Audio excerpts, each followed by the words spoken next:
Napokon smo gotovi za danas. Ajmo kući. Idemo. Šta je ovo? Šta je bilo, Pipi? Vau, pogledajte, to je nekakva mapa. Ono što se skrilo jesu sva rešenja svih domaćih zadataka u prostoru punom podataka. To sav trud menja za decu koja su lenja. Rešenja svih domaćih zadataka? Moramo ih pronaći.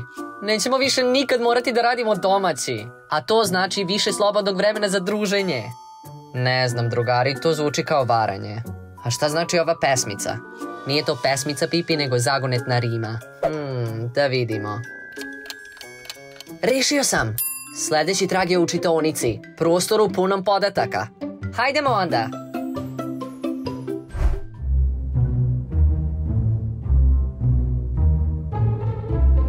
Ej, vidite ovo? Šta piše? Pronašli ste knjigu, a sada za dalje ne dajte da vas nešto stopira tamo gde bajkoviti lik galopira i vrti sebe kao čigru u varoši za igru. Ja znam! Kaži, Pipi. Jednorozi galopiraju u krug na Ćuri selu. Pa naravno, Ćuri park.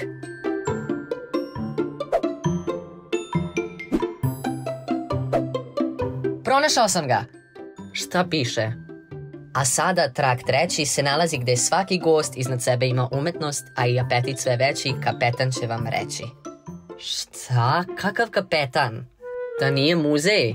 Da, tamo ima umetnosti, ali ovde se pominje i apetit. Ćuri, čekaj, gde ćeš?